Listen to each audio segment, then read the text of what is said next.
भीगे भीगे मौसम में लूसी कबूतरी अपने घर में बैठी हलवा बना रही थी।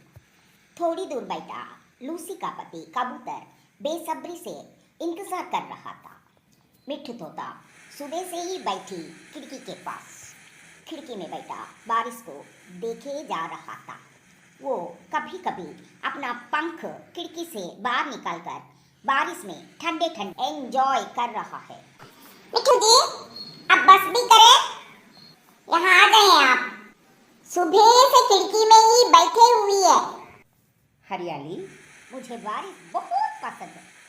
जब तक बरसात चलेगी मैं तो खिड़की में ही बैठूंगा। फिर हरियाली आती है और अपने पति के पास जाकर बैठ जाती है। इधर तो कौवों के घर में बारिश में भी सुकून नहीं था। हमेशा कोई ना कोई मुसीबत बनी रहती।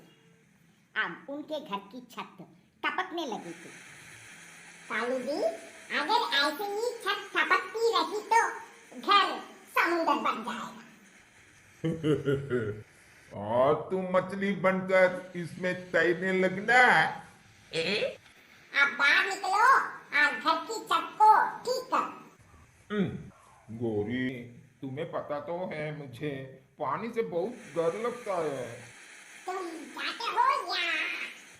फिर कालू कौवा अपनी पत्नी से डरते हुए बाहर निकलता है और घर की छत पर जाकर देखता है। वहाँ एक बड़ा छेद हो गया था। ये छेद तो बड़ा है, इसकी मरम्मत के लिए मुझे बड़े पत्ते लाने होंगे। गोरी, बहुत बड़ा छेद हो गया है छत में। मैं जंगल जाकर पीपल के बड़े पत्ते लेकर आता हूँ। जल्दी आना, अगर मेरे लिए कुछ खाने को मिल जाए तो क्या वो भी लेके आना। कालू कौवा उड़ता है। बारिश तेज थी। उड़ते उड़ते कालू कौवा दूर निकल जाता है। बहुत वजनी है ये छाता। ये छाता तो सच में बहुत भारी है। मैं कैसे इसे अपने घर तक लेकर जाऊं? कालू कौवा भी चिड़िया को देखकर वहां आ जाता है। चिड़िया, चिड़िया, ऐसी बारिश में तुम यहाँ क्या कर रही हो? कालू भैया, मेरे घर की छत टपकने लगी है। मैं घर से पत्ते लेने आई थी। यहाँ एक छाता किसी का गिरा पड़ा देखा तो सोचा इससे ही ले जाकर अपनी घर की छत पर लगा देती हूँ। ये सुनकर कालू कौवा सोचने लगता है, यही समस्या तो मेरे भी है। तो फिर ये छाता तो मेरे पास ही होना चाहिए। कालू भैया क्या सोचने लगे? क्या ये छाता आप मेरे साथ मेरे घर तक पहुंचा देंगे? ये छाता तो मेरी दादी का ही है। ये मेरी दादी के घर से हवा के जोर से उड़कर आया होगा। लाओ, ये मुझे दे दो। तुम बहुत बुरे हो, हर चीज का अपना बड़ा रहता हो।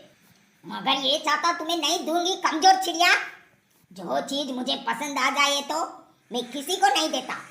अगर कोई ना दी तो मैं छीन लेता हूँ। ऐसा कहते हुए कालू कौवा चिड़िया से वो छाता छीन कर भाग जाता है और छोटी चिड़िया रोने लग जाती है। काला कौवा, गंदा कौवा, बुरा कौवा, मेरा छाता छीन कर ले गया। फिर चिड़िया पीपल के पत्तों की खोज में चली जाती है। कालू कौवा घर वापस जाकर वो छाता अपने घर की छत पर लगा देता है। हो गया, अब बारिश का पानी छेद से अंदर नहीं जाएगा। गोरी, क्या पानी रुक गया? कालू जी, तुमने तो कमाल कर दिया। अब तो छातो कहीं से भी नहीं टपक रहे। इधर इटली चील जो बहुत गुस्से वाली थी, उसके गुस्से से तो सब पक्षी डरते थे। वो अपना भोजन लेकर वापस आती है। वो बारिश में भीगी हुई थी।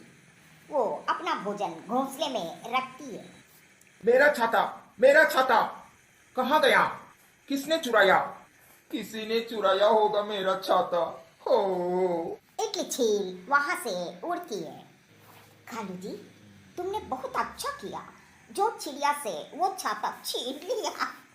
अब बारिश के दिन में हमारा घर सुरक्षित रहेगा। कालू कहते हैं कालू मुझे, मैं बहुत शक्तिशाली हूँ। चील उड़ते हुए मिट्ठू तोते के घर आती है।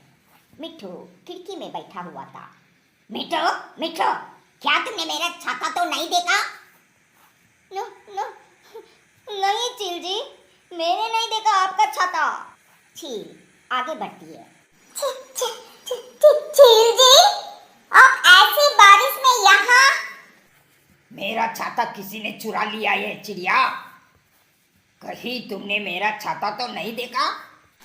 तो फिर वो छाता चील जी का था? हाँ चील जी, मैंने देखा आपका छाता। वो दुष्ट कौवा लेकर जा रहा था। वो सामने बेरी के पेड़ पर है उसका घर। ऐसी बारिश में मुझे इतना तंग किया उस दुष्ट कौवे ने, मैं छोड़ूंगी नहीं उसे अब। चील गुस्से में वहां से उड़ती है। तो कौवों ने मेरा छाता यहाँ अपने घर की छत पर लगा रखा है। कौन है? मैं चील हूँ, मिठाई लेकर आई हूँ। मिठाई, जल्दी दरवाजा खोलो। मिठाई का सुनकर गोरी जल्दी से दरवाजा खोलती है, मगर जैसे ही गोरी दरवाजा खोलती है, चील गोरी की पिटाई शुरू कर देती है। कालू भागा भागा आता है। चील उससे भी पकड़ लेती है और उनकी खूब धुलाई होती है। दुष्ट कौवे, ये छाता क्यों चुराया तुमने मेरा? ऐसे कहते हुए चील अपना छाता लेकर वहां से चली जाती है। कालू, तुमने तो कहा था कि तुम ये छाता चिड़िया से छीन कर लाए हो। गोरी, लाया तो चिड़िया से ही छीन कर था, मगर न जाने क्यों हम हमेशा पीटते हैं, और वो भी छील से। ऐसे गोरी कौवी और कालू कौवे को बुरे काम की सजा मिलती है। प्यारे दोस्तों, इस कहानी से हमें सीख मिलती, जो किसी का बुरा करता है अंत में उसका अपना ही बुरा होता है।